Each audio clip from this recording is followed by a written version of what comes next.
What is up, everybody? Welcome to another live Pin to Gas podcast. And man, I'm gonna tell you, I just want to start off by saying, Owen is an absolute legend, future of the legends. It's an honor to sit down with him. This is my last podcast of 2024, and I can't thank each and every single one of you out there that listens, likes, and subscribes.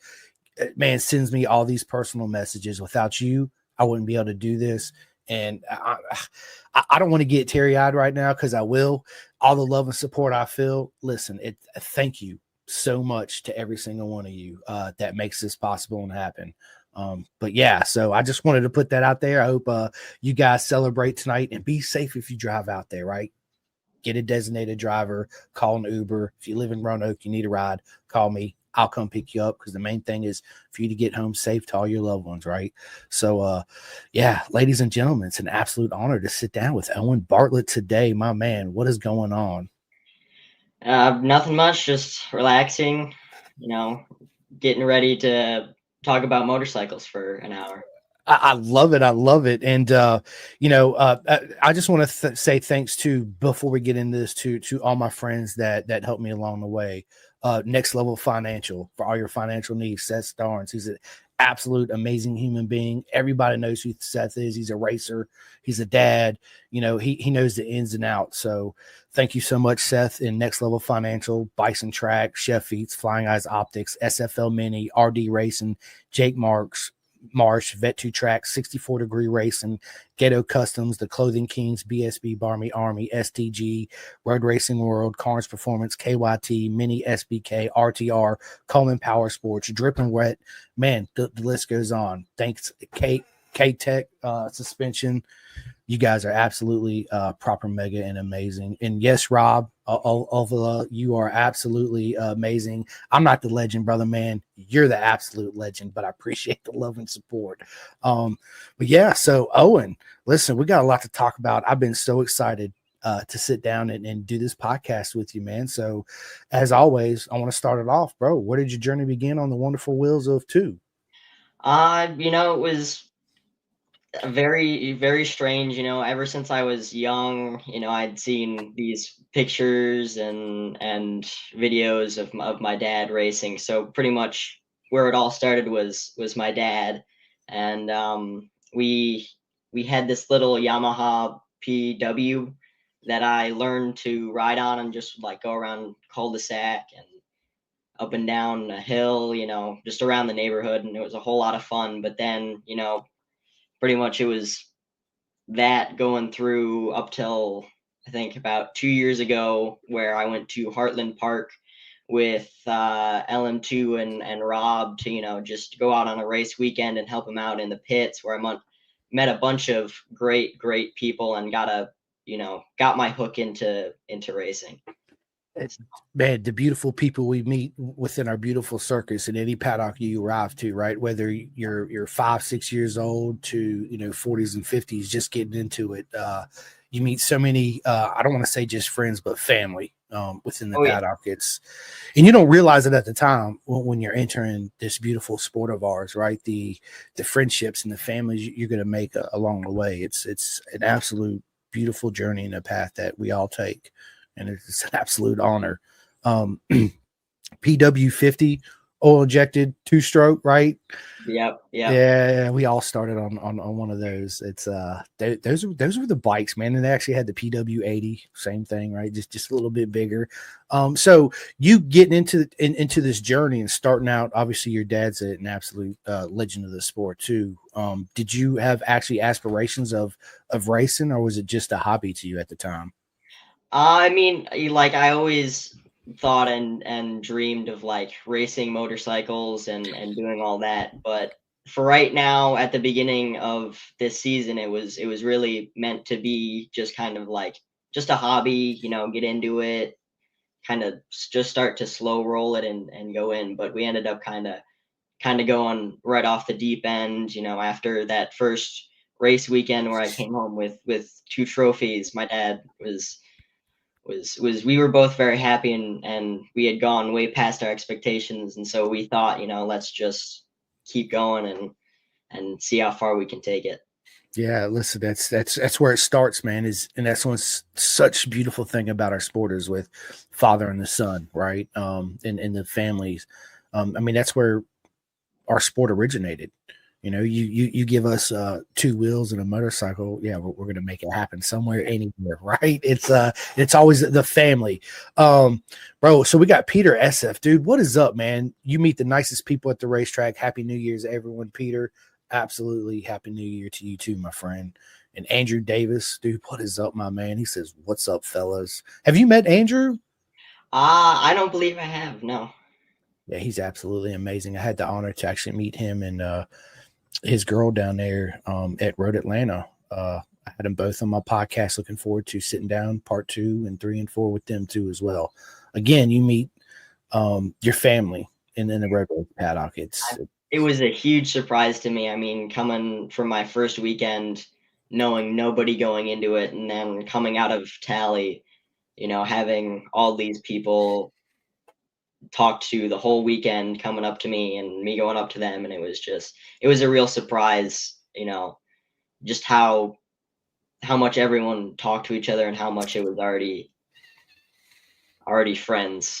it's yeah, and in the love, and people want to see you thrive and do good at the track, right? Meaning that you Yeah, need a sprocket or a chain or whatever it is. They're like, here you go, and even if you go out Owen and you beat them, they're so happy for you, right? Because you did so good. absolutely, yeah.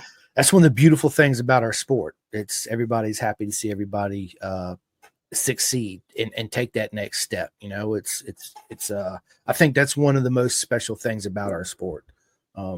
Is the commodity and how everybody helps everybody Ab- out, no matter what it is. Yeah, it is. So listen, 2024, man, I know you haven't really been, racing a whole long time. And so let's talk about, 2024, where you've been racing at, the bikes you've been on and all that good stuff.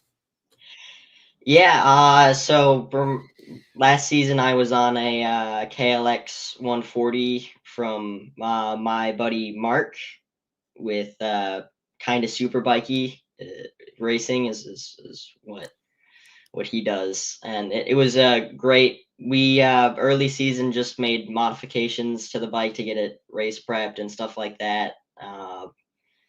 But then going off on the first race weekend and seeing, it was, just trying to slowly go into that weekend.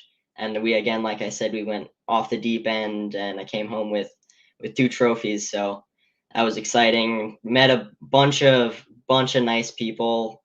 Specifically, I love to talk to about John and Kyle, Annie, all the people I were racing on track with the minis.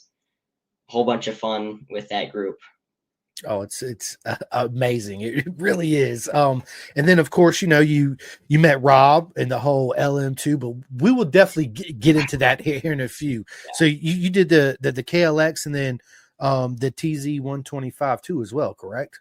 Yeah, the TZ 125 is we middle of the mid season or really beginning of the 24 season. My dad and Mark were scheming a little bit because he found the TZ, on I'm pretty sure it was Facebook Marketplace, and they were scheming, thinking, oh, what if we get him on this next season? And I learned about it, and I was like, yeah, that absolutely seems like a fantastic bike to be on.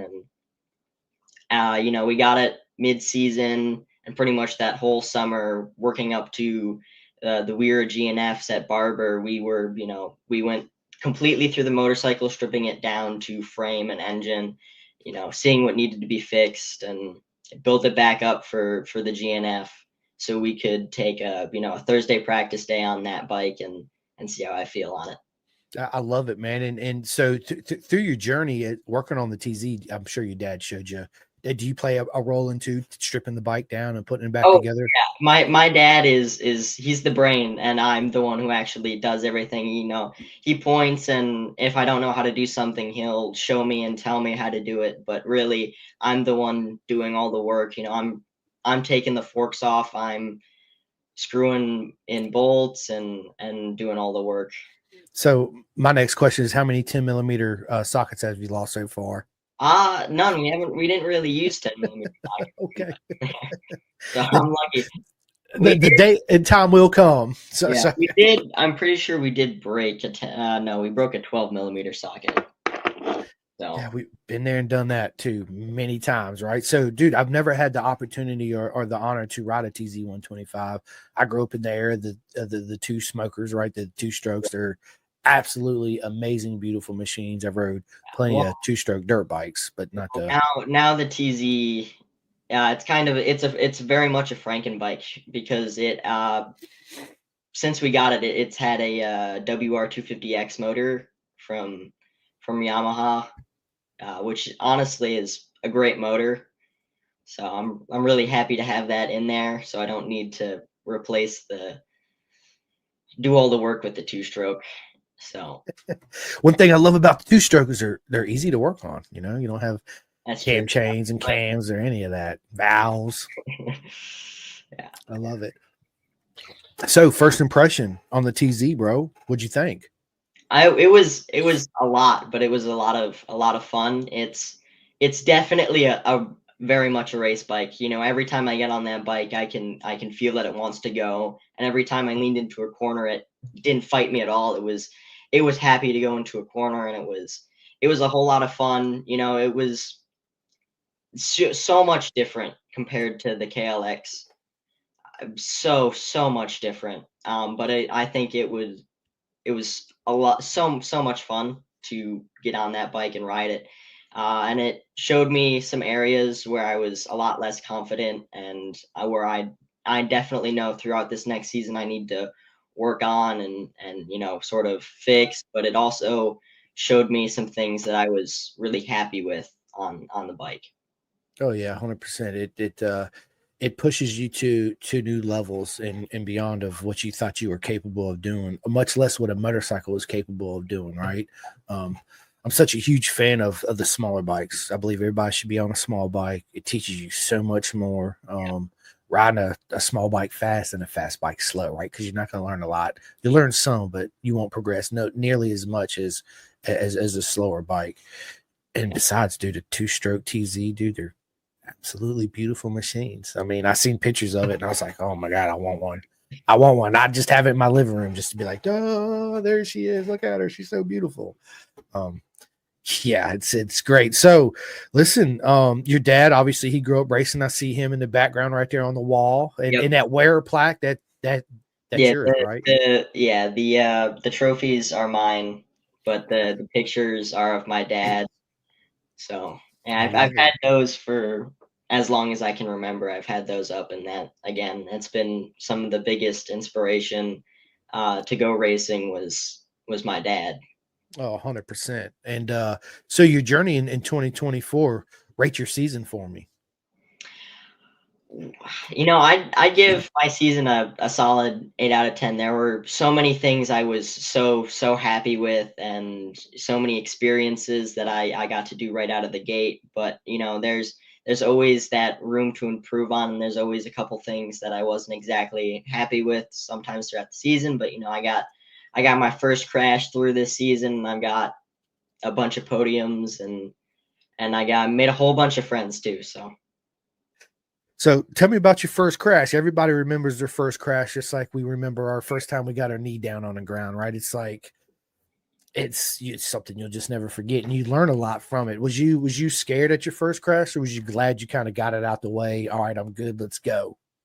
Yeah, I think I was definitely part of the latter half. It was a really, you know, quick low side turn three at Tally, and you know, just went through the corner, came in too tight, and got on the throttle a little bit too early. Front end just left, and all of a sudden I was on the bike, and then the other second I was off it on the ground, laying in the grass, going, "What just happened?"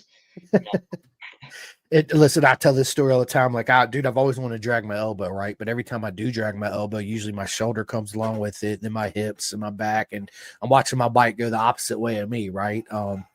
One day I will. But yeah, you'll never forget it. I've been fortunate that all the major crashes, I've only gotten away with a couple minor broken bones. So Yeah. Yeah, good stuff, man. Good stuff. So, how did you and Rob and the whole LM2? How did all this come together?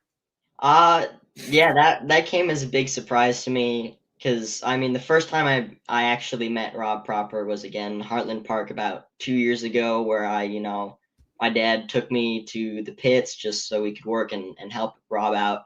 So I always, throughout this whole season, I always, like, I had known him, and anytime my dad and Mark would talk about him, I know who he was and what he was doing and all that stuff. Um, and really all of it came out of the blue.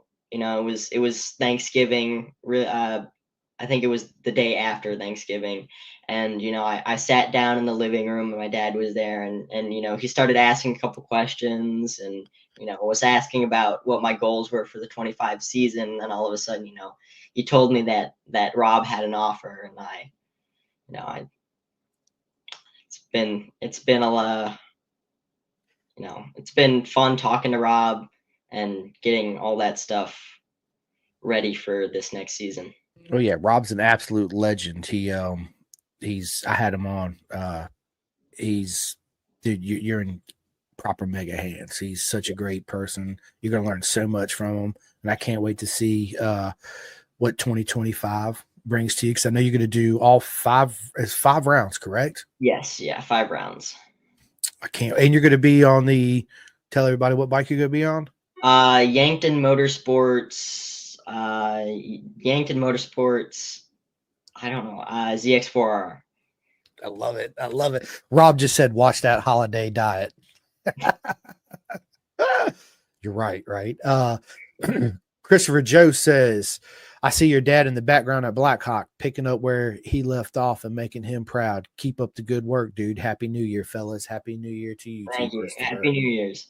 Absolutely. And then Charles Bartlett. What is up, Charles? He says, that's my grandson. Just as proud as him as I was of his dad when he started racing. Speed and mechanics running the family. Go, Owen. Yes, let's go. Right. And that's, again, Charles, that's what's so beautiful about our circus, right? It goes from generation to generation to generation. Yeah, that's Um, yeah. I haven't. Yeah, I'm super happy to follow in his footsteps, because again that's what I've been dreaming of for 16 years, ever since I can remember, looking up to my dad, and seeing him on motorcycles and pictures and videos, thinking I definitely want to do that, and I'm so happy to finally be doing that. oh yeah, I think part of it's, as kids grow up, they want to aspire to be like their father is, right? And I know I did with my dad, flying fighter jets off the aircraft carrier. And then I was like, and then he introduced me to my love of two wheels, and the fighter jets and the Navy went out the window, and I was just so focused on the two wheels. So, but you still want to be, you still look up to your dad. I look up to my dad very, very much. He's the best thing ever, right? And Yeah. you always want to make him happy and proud. So, yeah, absolutely. And then Brian Smith, what is going on, Brian? He says it was really nice to meet and talk with you while racing wear, man. You are a really cool dude, and can't wait to see what all you got get up to racing wise. Yeah, absolutely. And then Andrew Davis says, what's the plans for 2025, and what region will you be racing in? Yeah, really, it's going to be the Midwest, doing the whole CRA calendar, which is 4 rounds of Brainerd and one at, I think, Hastings.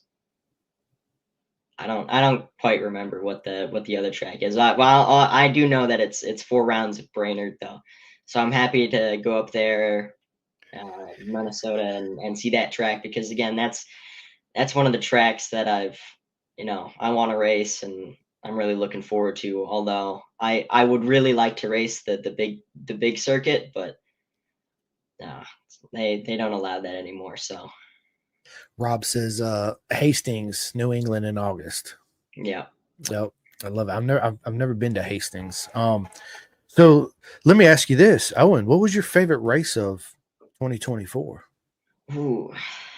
Honestly, I'd have to say my favorite race was probably my very, very first race. When I got out there, I met John Wilkins, who was, kind of my mentor throughout this whole season. He showed me what to do on track, where to go, what direction the track went in. He showed me really good lines and always gave me these fantastic tips and tricks to help me out on track to make me feel more confident and be ready for racing. But in that first race, I found myself battling with him the entire race, and it was super. It was just so much fun. I just remember that so much of us passing each other back and forth, just going around and being able to trust each other enough to do that. I love it, man. Yeah, it's always an honor to, have somebody that teaches you and shows you things at the track as you're growing and learning, right? Because right now you're like a sponge, you're soaking everything in at one time, right? And using it to your advantage, which you should, yeah, man. So let me ask you this, your year in 2024, who was the person that pushed you the most during the season, and what did you learn from that? Okay. I'd say the person there were a lot of people that I was, trying to aim for and be like. Really, the person on track that I was trying to race and beat was Joe Fisher. He was always ahead of me. So I was always, trying to catch up to him and beat him in race. So he really pushed me on track without really knowing it, because I was, trying to follow him and beat him. But off track, everyone was really rooting for me, and I'd say my dad was a super big help in pushing me and saying, "What are you going to do this practice? What are you going to go out and work on?" He really pushed me and made me think about everything I need to work on and do and improve on for each practice round, so I can go out and win more races. That absolutely, and again, your dad, he's so proud of you, right? And he wants, and I am too, and everybody is, but he just wants the best for you. He wants you to succeed and pushes you. Everybody's going to give you advice, and it's all for the good, right? And that's the way you learn and thrive too as well. I can't wait to see what 2025 brings for you, bro. I can't wait to see all those championships you're going to win with the number one plate, and the future's so bright for you. It's an absolute honor to be part of your journey for sure. Absolutely. So that brings me to, you also have diabetes, right? Yep. I have Yeah. several friends that have diabetes at race. So what kind of challenge does that bring to you with that in racing? I mean, I won't really call it a challenge. I've lived with it since I was 2, so ever since I can remember, I've had it, and I've lived with it for so long that it's really become part of my routine. So really, the biggest thing was fitting motorcycle racing into that routine, and you know, how do I make them work together? That was probably the hardest part. And going into that first weekend, we had plans and ideas, but we also made sure that if those plans didn't work, that we'd change them, and we'd need to find something that did work right away. But I mean, our plan worked right away. We had all these extra snacks and these high sugar fruit smoothies, for off track. If I start to get low, just something, you know healthier to pick up my blood sugar. Constantly checking my blood sugar after every round and before I go out every round, just checking it. If I'm low and I'm not feeling well, don't go out. But I mean, I made it for every practice. So I love it, man. And seat time's the best time for yeah, sure. 110%. Excuse me. That's how you learn the most, right? And absolutely. that's why I'm such a fan of endurance racing. I think that's the best bang for the buck there is as far as seat time Yeah. goes. Is that something? Have you done an endurance race yet? I have not done an endurance race, but that has been one of the things I was thinking about doing, especially at the GNF. Watching those endurance races, it really made me start to think of, like, I'd really like to do one of these. Get a couple hours just me on the bike going lap after lap after lap. Oh yeah, make it happen. Rob, dude, we got to get him an endurance race, man. Absolutely, we got to make it happen. Yeah, it's I've done several and they're a lot of fun. I think people learn a lot more than what they realize endurance racing, though. And the reason why I say that is because you have 2 or 3 people on the bike, right? Not everybody's the same. The weight, the what clip on position, the brake and the Yeah. clutch and the rear sets, right? So it's a happy compromise. So now you're racing a bike that the setup's not totally set up for you and suits you, so you're a little bit uncomfortable. But then as you go on, you find a way around that to be fast on settings that you're not used to, and therefore it makes you faster, right, and stronger mentally too as well. And then when you do get on your bike where it's set up to you, man, it's a huge difference. And there is no such thing, people, as a perfect setup motorcycle. It just does not exist. It's always a give, a take, and a compromise, whatever changes you make on that bike, right? We're just trying to make Owen feel as comfortable as he can and give him the most amount of grip out of those 2 black round things that we call tires. And that enables him to push as hard as he pushes and make those lap times and stand on top of that box with that number 1. Yeah, let's go. Yeah. Absolutely, man. And Rob says, done, bro. Looks like you're doing some endurance racing next year. Yes, man. Absolutely. And obviously you're still in school, right? So Owen, how do you separate racing from school? Well, it wasn't super challenging. They were, pretty separated from the beginning. But it's really making sure that I have all my schoolwork done. I got to warn my teachers, be like, hey, I'll be gone early on Thursday and not here on Friday. I'm going out and racing motorcycles.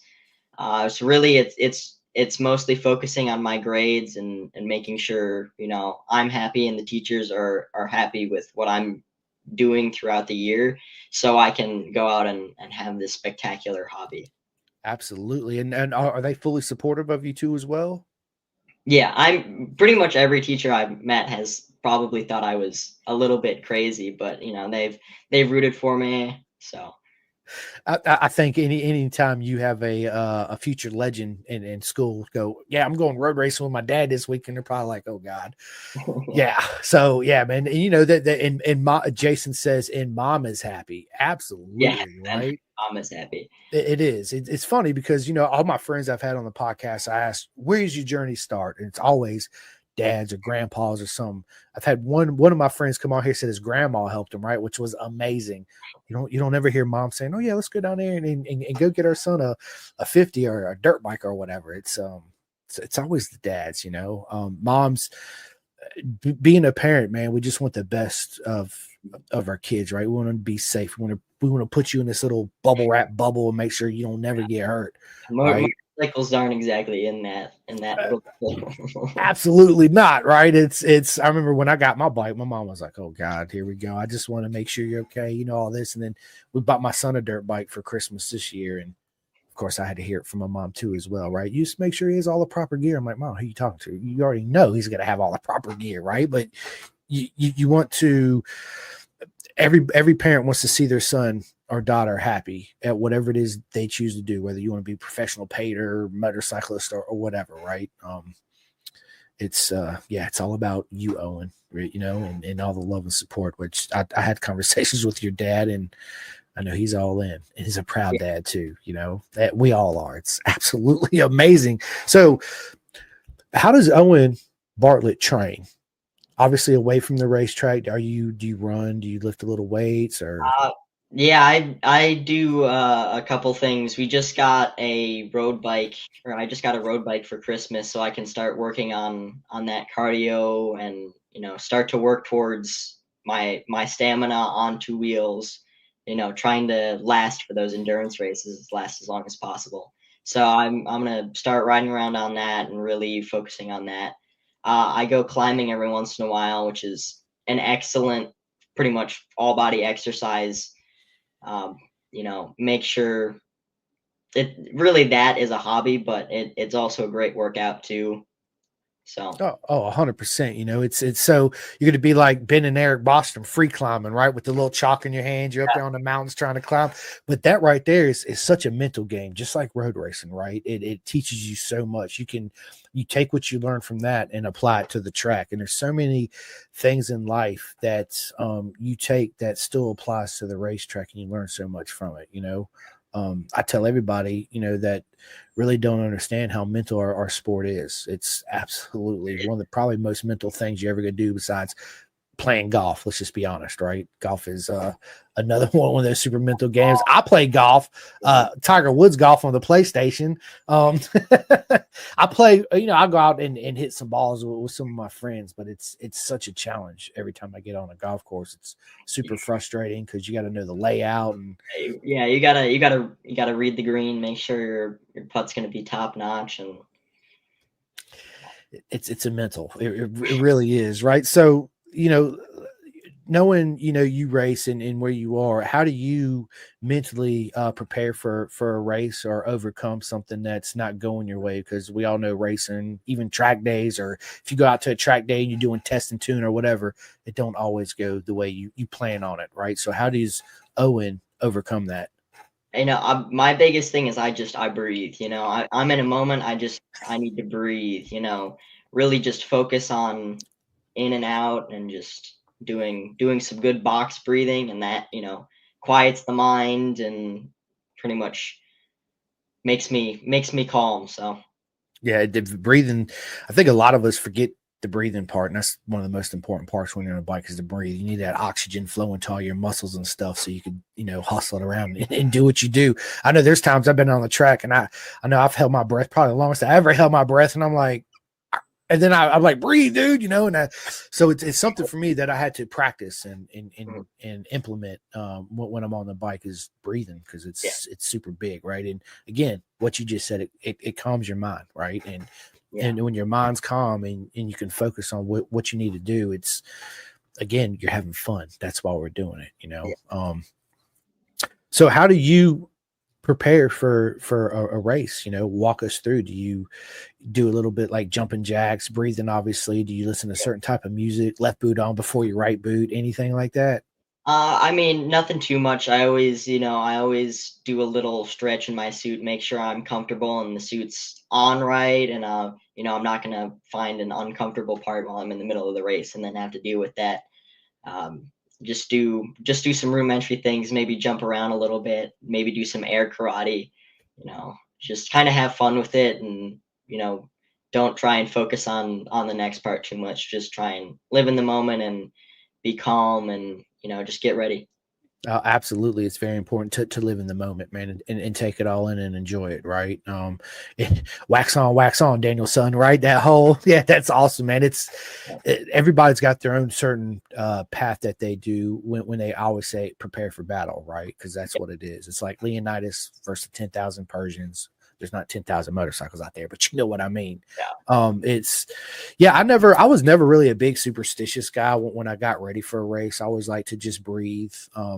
If I can, get in an ice bath, right? Because I love ice baths, man. It's something that takes my mind away because I got to solely focus on breathing, right? Because when you're in there, you're cold. Once you get your breathing down, you're not cold no more. Your mind's calm, and it helps you get into this certain headspace that you're not normally in, because we're not always in that headspace because we're not racing or riding all the time, right? And it's very important to get in that certain type of mindset and mode when you're out there. Mhm. Yeah, it's something I do. So one of my buddies, I ask everybody, do they have any superstitions, right? Some do, some don't. Yeah. One of my buddies says he wears his socks inside out. And I was like, where are your socks inside out? So since that day, I've had him on my podcast. I wear my socks inside out, and it made a huge difference with your boots, with your tennis shoes, and all that. So that's something that I guess would be one of my, I don't know if you'd call it a superstition, but that's something I implemented from one of my friends that race. So yeah, it's a lot of fun, man, dude. Listen, you've had an awesome year and an awesome beginning journey to road racing. It's You're super fast. I've obviously went through all your Facebook Mhm. and did a background check on you and all that good stuff. Is there anywhere that people can actually watch you racing in 2025? Is it going to be available on YouTube or? I mean, we tried for one of the races to get some GoPros set up, but that never happened. I would definitely like there to be a place for that to happen. But really, I need those GoPros. I'll try my best to get it set up throughout the year, and and if that does happen, it'll absolutely show up on Facebook and probably YouTube and all those places. Absolutely, my man. Absolutely. So, what are your racing goals, Owen? I mean, really, they're pretty simple. This next season, I really just want to get used to these bigger bikes than the 140. You know, get used to the TZ and get used to the Yankton Motorsports ZX4RR and really get comfortable on those.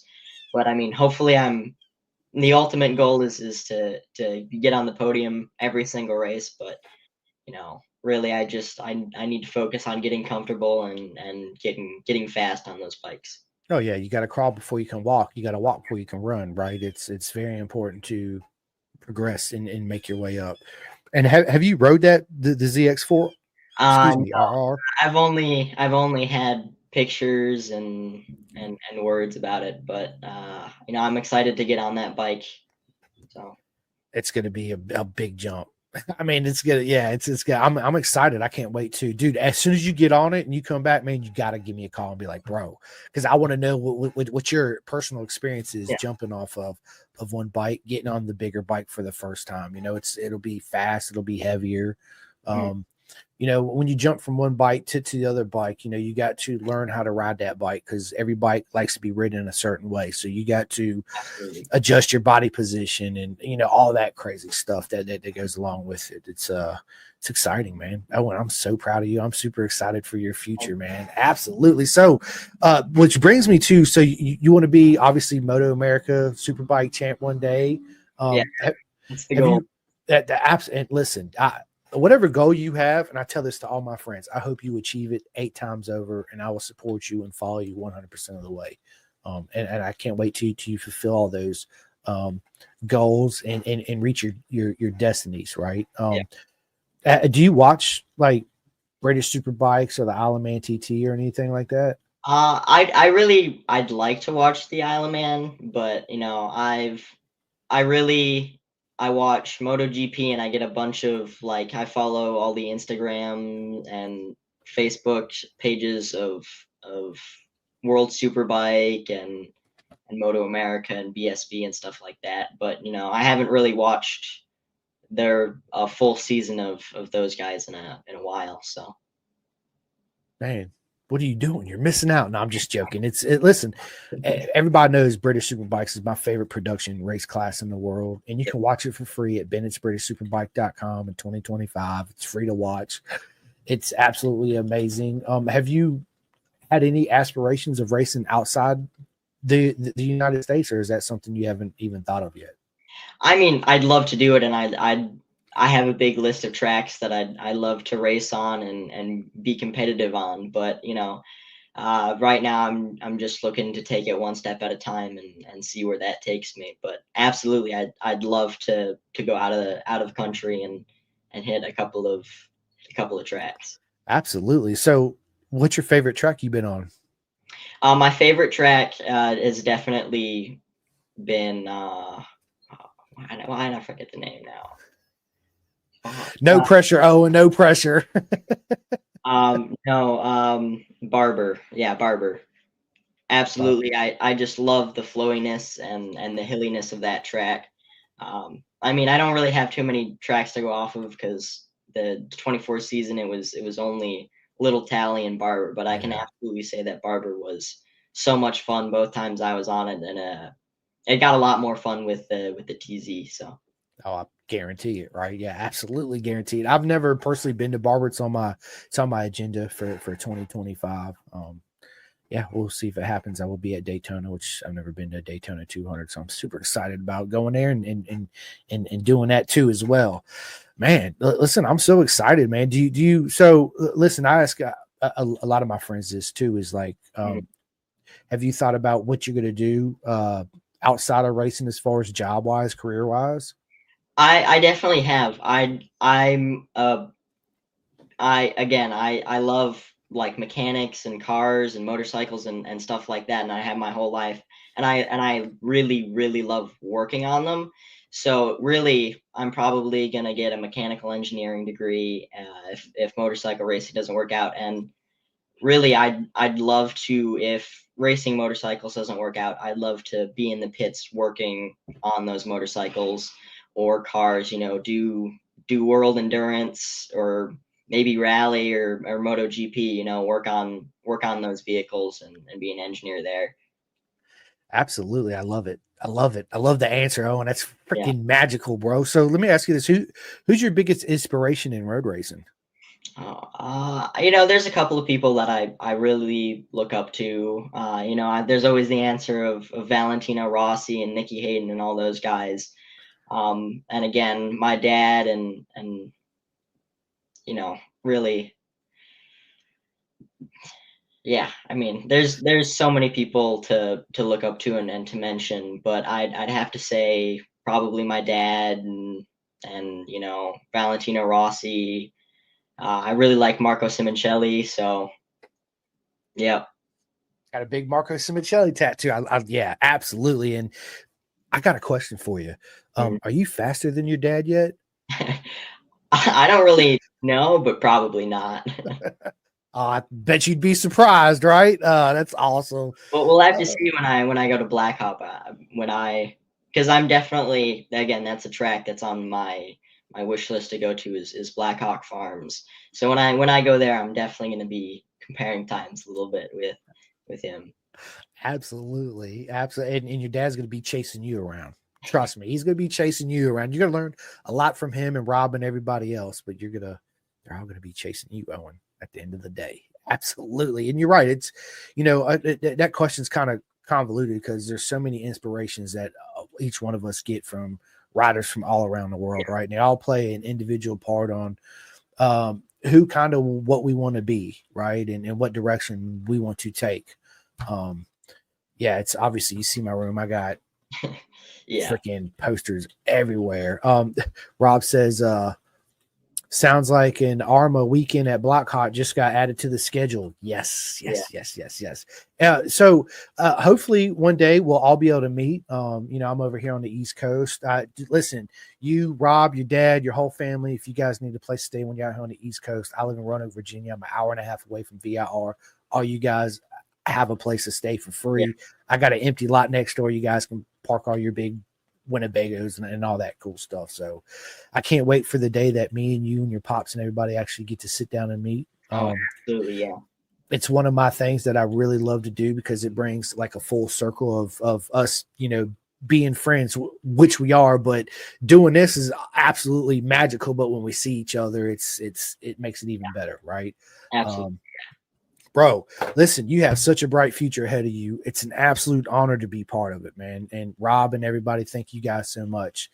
Owen, my friend, you will be a legend. You're on your way right now. Absolutely, you are.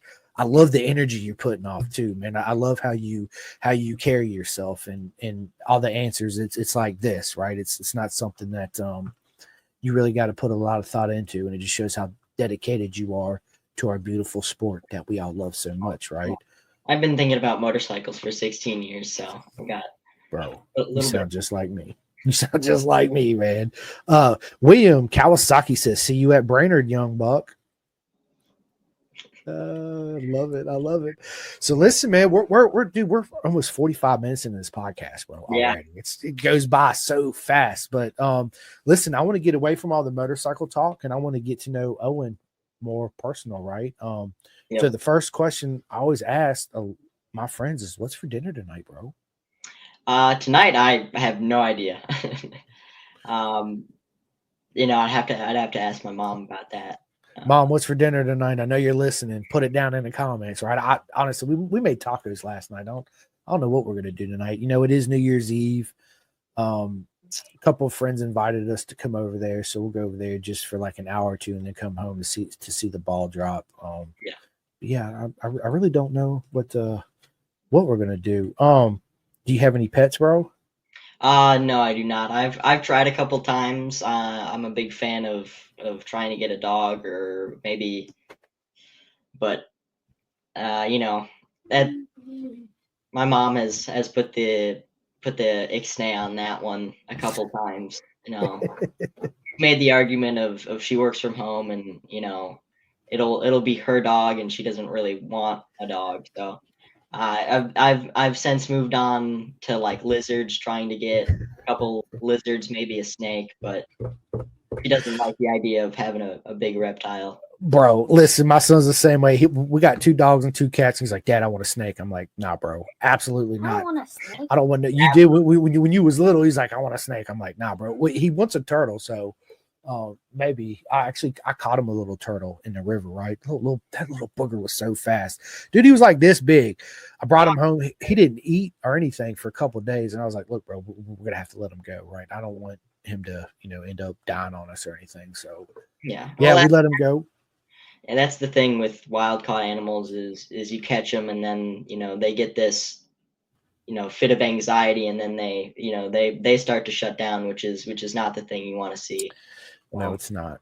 Absolutely, it's not. And Rossi's in here. He's showing you his. So my son, everybody knows he's big into Legos, and we're all Star Wars fans. But me and you will get into the whole Star Wars thing. So Rossi makes he's like butterfly knives. So he makes Lego butterfly knives. This is actually a gun he made that actually shoots little Lego bullets out of it with rubber bands and all this. So I think he's going to be an engineer. You can shoot, right? And then you older. See this? There's a knife. You unfold it, and then you can use it as a grip. That's definitely engineering stuff right there. Bro, I'm telling you. It shoots pretty hard. I'm telling you, man. He's always coming in. He's like, Dad, check out this modification I just made on this. And I'm thinking to myself, how did you even come up with that? Like, I don't watch. It's Shit. I'm proud of you. You know that, right? Oh, another engineer. That's right. Rob, you're right. He's talking about you. I know. Yeah, I know. He says, I know. Y'all heard the confidence in that too, didn't you? Oh my God. So yeah. So Rossi, this is Owen Rossi. Last podcast of the year. He is the last podcast of 2024. And again, it's been proper mega, which brings me to the point, Owen, we talked about, stuff fitting you correctly. I'm a Bison ambassador. They are some of the most amazing people you're going to meet on the planet. Robert, Tosh, Carter, Edith, the bunny, right? Thor. I've got my first custom suit back here from Bison. It makes such a world of a difference having a custom suit versus right now I'm rocking an old shift suit that we've had just recently modified, but we do have in the works, custom element Bison suit going on. So we did measurements for that earlier this week, and the order has I'm pretty sure been placed and all that. So I'm really looking forward to that suit with the LM2 design for this next season. I can't wait to see it when they send you some pictures, dude. You gotta text them to me, man. I'm super excited for you. It makes a world of a difference too. It's one of those things that you tell people and then they kind of look at you. Well, I got a suit that's off the rack. It's like, nah, it don't fit you correctly, right? And then once you get one that's tailored, made specifically for you, oh, it's night and freaking day. It's a whole nother level of comfort. It's a whole another level of easing your mind when you're out there on the track, because you're not, moving your body around because it's too tight in your legs on left-handers or right-handers or whatever the issue, or too big. You definitely don't want a suit that's too big, because then it acts like a parachute on the track. It's trying to pull you back and you're trying to fight it, and then your arms are tired, and your shoulders and forearms and all that good stuff. Bro, so let me ask you this. Are you PlayStation or Xbox? Well, right now I'm a PC guy, but before that, I'm a big PlayStation. I've always, since I can remember, I've always had access to my dad's old PS3, and then one time for Christmas, my brother got a PS4, and we played on that for a very long time, and then he got a PS5, and so the PS4 kind of became mine. So yeah. Dude, I feel. What game are you currently playing on the PC? Right now I've got a couple different games. I'm very into roguelike games, if you've heard of those. I love those kind of games where they're always super hard. You go in, you die, and you get a little bit better, and then you go in again. So. Oh yeah, kind of like Metal Gear Solid, stuff like that. Yeah. It's I like games like that too. I play FIFA because I'm a big soccer guy. So the real football. I like to play FIFA, Tiger Woods, of course, Ride 5, and I love Star Wars, right? So which brings me, are you a Star Wars fan too? Absolutely, yeah. Yes, dude, I love it. I should have had Rossi. I usually have a lightsaber sitting right here, but he done took them all out the room. So let me ask you this. Go ahead. 4 combat lightsabers in our basement right now. So I love it, dude. I bought for my son for his birthday. He wanted a oh man, what was the lightsaber I got him? Oh my god, I can't. Sabers, I think is what it's called. It's a combat lightsaber. It was like there's like Saber Forge, there's that, and there's a couple others that make those super high quality combat sabers that light up super well, but then you can go and smack your friends with them. So bro, I told him for Christmas, for Halloween next year, I'm gonna be Obi-Wan Kenobi, right? Yeah, his is cool, man, because it's Bluetooth. It has like all these sounds and colors, and yeah, it's they're expensive. Don't get me wrong, but like I told him, when usually when all the Star Wars new characters, you know how they put out Darth Vader lightsabers, Ahsoka, and all that. You go to the store, they're like $250, $300. So that's what I paid for his battle combat ready saber on sale. And there is a world of a difference between the two. Oh yeah, absolutely a world of a difference. They're so expensive, but they're always so high quality, and they're always those combat ones. They're made to be beaten up. They're made to actually be used like lightsabers, and so there's a huge world of difference between them, both price wise but actually feel wise and actually use wise. There's so much. They're better made, and they're a lot higher quality, and built better. Oh, 100%. We got another legend watcher right now, Cole King, bro. What is up, Cole? Cole's an absolute legend. He's flat track legend that transitioned into road racing, and yeah, man, he's freaking awesome. So tell us something that we don't know about Owen Bartlett. I do a lot of robotics competitions. So I do what's called the FTC, which is First Tech Challenge. I've done that since the first year of high school. So I'm 3 years into that. I did it with my Lafayette school team for 2 years, and now I'm on a private team, and I'm also doing a special technical school program called South Tech that also does the FTC challenge. So I've been doing robotics for close to 3 years now, and I've had a lot of fun with it. Bro, I love it. So is that like you build the robots and you go out there and you fight each other, see which one lasts and which one don't? Unfortunately, no, it's not battle bots. They're these robots that every year FTC gives out a different task, and so you gotta build a robot to compete and do well in those certain tasks. Like this year, you need to take this block, and you can either turn it into what's called it. The block it's almost like a stick of butter. It's just like this small rectangle, and it's called a sample. So you can take that and either score it in these 2 buckets that are high or low, and score them into those 2 buckets, or you can take it and turn it into what's called a specimen, which has it adds a little clip onto the top of it, and so you can choose to hang that on a bar, which there's a whole bunch of things you can do to score points, and then it's a team game. So there's 2 teams, 2 robots on each team. So, and it's a big points competition.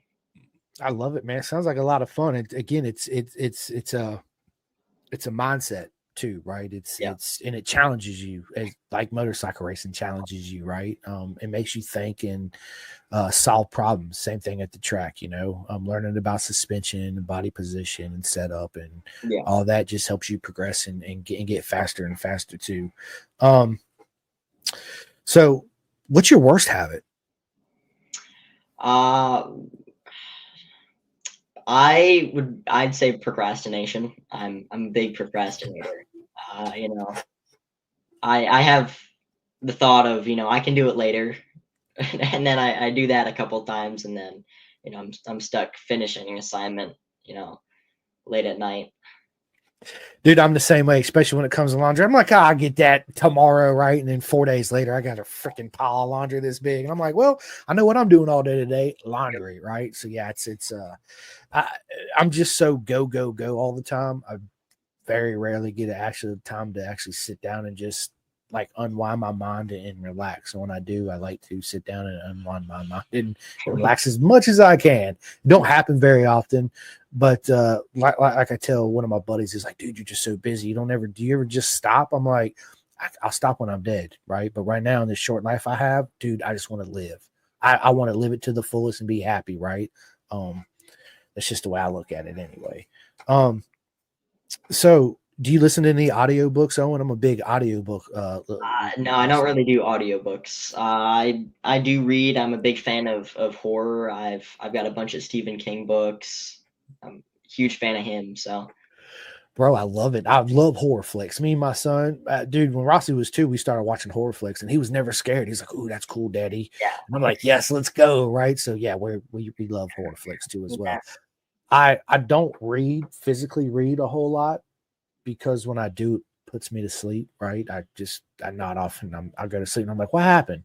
I don't remember even reading this. But the audiobook for me is just a lot better because I can throw it on the radio. I mean, on my car as I'm driving or headphones or whatever, and listen to the journey. I'm actually currently almost done. I show everybody what I'm listening to right now. I'm Anthony Bourdain's Medium Raw. I'm almost done with it. I got like 32 minutes left. And then I got several other books that's downloaded. One of them, which is a Star Wars book that my buddy Philip Hart turned me on to. So I'm gonna start listening to that next. So I'm actually excited about it because I'm such a Star Wars nerd, dude. It's ridiculous, bro. My dad listens to a bunch of Star Wars audiobooks too. I love it, dude. Yeah, I can't wait to hear your dad's journey. But let me ask you this. Of course, I listen to audiobooks, you read, and I listen to a buttload of podcasts. What podcast do you listen to that you recommend to people out there? I'm a big fan of D&D, so I have a couple good D&D podcasts that I listen to, and there's this one with these group of YouTubers, and it's just a group of friends messing around the whole time, which is a lot of fun, and it's called Just Roll With It. I would recommend it. It's a lot of fun.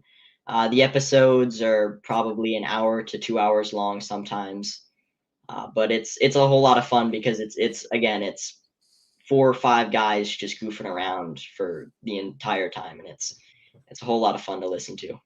I wrote it down. I'm absolutely get to take a listen. Yeah, I listen to all kinds of podcasts. Obviously, motorcycle racing podcasts too, but Joe Rogan and Danny Jones, and there's a bunch of them, right? I'm also big into like Greek mythology and the Egyptians and the pyramids and all that. So I've always had a fascination with that, like the ancient aliens, and man, the list goes on and on, right? It's something that I'm absolutely into. So what TV series are you currently binging right now that you can recommend to people?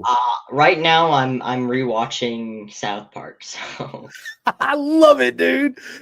Dude, South Park the movie was freaking awesome. Oh, which one? There's a whole ton of movies. There's a whole bunch.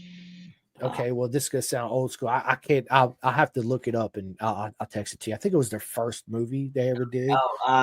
Yeah. I think it. What was it? Isn't the sing along one? I don't know. It's the one where Hassada Hussein was with Satan, and that whole. I forget what it was called. Dude, it's just South Park's just freaking hilarious. Yeah. It absolutely it is. So,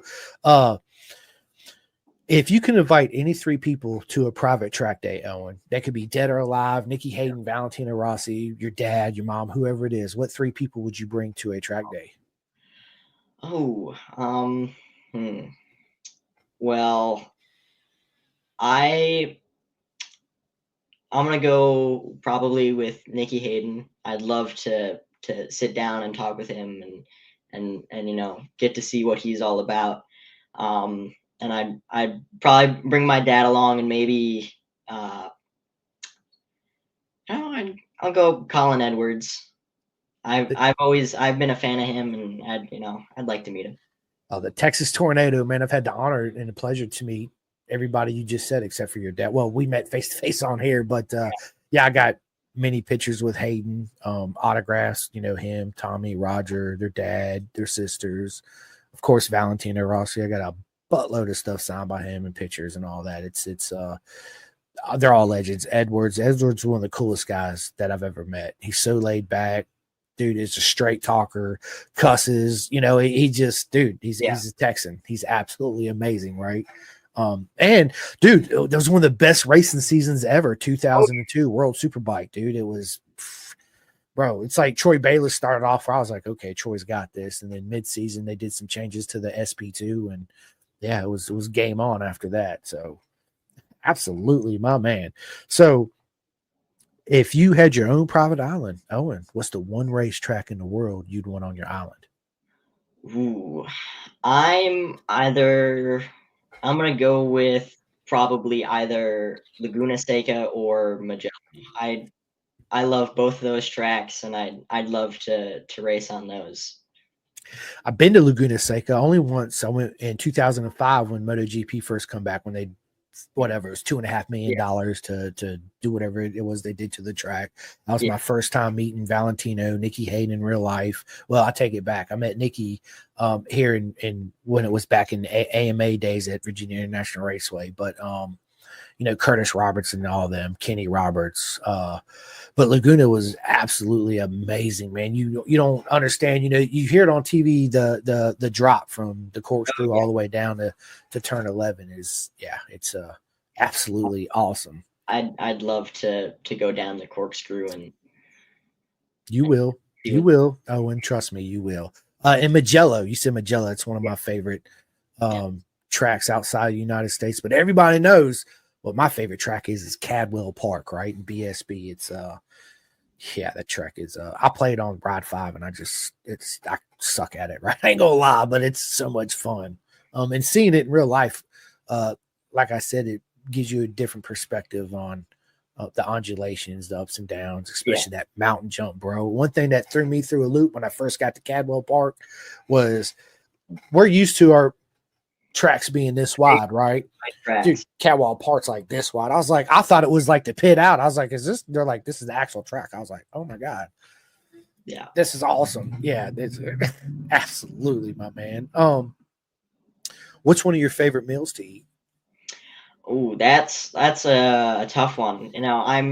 I like quite a few things. I'm always a big seafood guy. So if you put a fish or some shellfish in front of me, I'm going to town. But I'm gonna say probably, it's gonna sound a little strange, but I don't get it like super often. I love a breakfast sandwich from the Quick Trips up in Minnesota and Wisconsin. The one with the K. Yeah, I know exactly what you're talking about. A buddy of mine brought me a breakfast pizza they had there at the Quick Trip, and I was like, "Dude, where'd you get this from?" That Quick Trip. I'm like, "What?" He's like, "Yeah, it was good. I ain't gonna lie." That's awesome. So, are you into spicy food?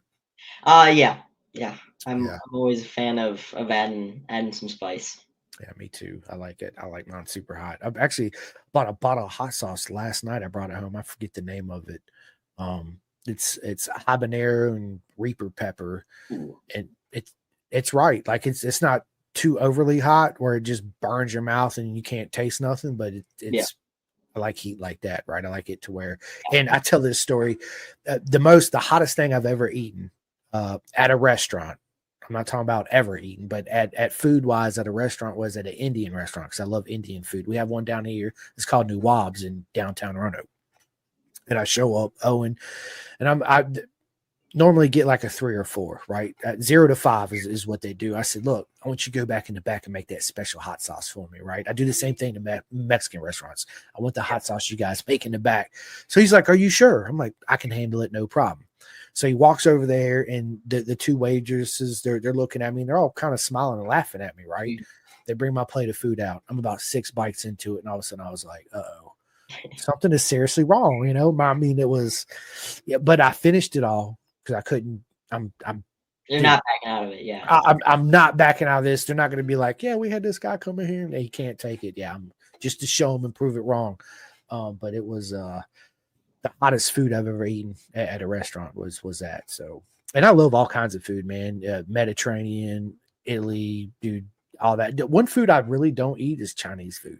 Once I got into Thai food, I don't even order Thai food. I mean, Chinese food anymore because it's not the same. Absolutely not. Absolutely not. So, what's one of the best advices you've gotten so far into road racing? Ooh. Hmm. And there's a lot. I've been told a ton of things, so I kind of got to think about this one. I mean, there's always the advice of like just go do it. 100%. Yeah, Right. Live in the moment, enjoy it. Right. yeah. Absolutely. So, if Owen had one superpower, what's the one superpower you would pick? That's another good question. There's a bunch of things I'd like to do, but I'd say probably something cool, like have a healing ability. So when I go and do something stupid, there's not too many consequences. Kind of like Wolverine, you just regenerate yourself, right? That's freaking Yeah, awesome. I think teleportation would be really cool too, because I could just teleport to Laguna Seca real quick or yeah, anywhere I want in the world, right? yeah. Rob says, have fun. And Rob, you're absolutely right. Because if we're not having fun, what's the point of throwing our leg over the motorcycle? So, Absolutely. but you can retain that to anything in life. Absolutely. Craig O'Harris. So he's a good mate of mine over there in the UK. Happy New Year's, guys. Happy New Year to you too, my friend. Yeah, yeah, teleportation would be absolutely super, super cool. Well, listen, Owen, we're about an hour and 10 minutes into this. We're going to cut this podcast here shortly, which is, man, it's absolute honor to have you on. Last podcast of the year. But I have one more question for you. If Owen had his own Moto America Superbike team, what's the one manufacturer you would have, and who's the two current riders you would put on those bikes? Ooh. Hmm. I'm gonna go with Ducati. I'm a big fan of Ducati. Me too. So, and I guess I'd probably put. Ooh, ooh, It's a tough one, ain't it? okay, I'm gonna go JD Beach. I like him. He just seems like a nice, calm dude and puts his head down and gets work done. So, Jiggy Dog. He's absolutely amazing. uh,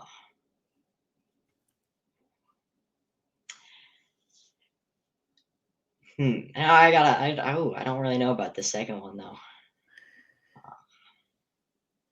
Okay. I'm gonna go kind of a different direction. I'm gonna go Kira. She did the build and race series this year, and I actually met her at Heartland Park. So I'm gonna put her on the team. She's a great rider, and I, Build Train Race, Royal Enfield. Absolutely amazing. All those girls are absolutely legends. I've had the honor to sit down with a lot of them on the podcast, and there's yeah, more to come, right? It's I think that program is such a wonderful program. absolutely, Because it teaches you actually you got to build your own bike, take your tires down to tech, put the stickers on them, chain sprockets, yada yada yada. It's absolutely amazing program. So yeah, Build Train Race. It's freaking awesome, dude. Absolutely awesome. Well, listen, it's been a lot of fun, Owen. I appreciate it, man. I really do. It's been an honor. One last question for you. What advice would you give to the younger generation that's listening to this podcast? What advice would you give them as far as getting into racing? I mean, you just kind of gotta go do it. Even when if you're just coming off of a crash and you might be a little apprehensive, get up to speed again and go do and get out back on track and go around the corner. But I'm gonna say the greatest thing to do is just go around the track, get back on the bike, and just keep going, keep riding. Have fun. Absolutely. That's exactly what it's about. Well, listen, this has been a lot of fun. I'm actually going to let you end the podcast in 2024 here in a minute, but there's one more thing I got to say to everybody again. Thank you guys so much for all the love and support. Without you, I would not be able to sit here and do this.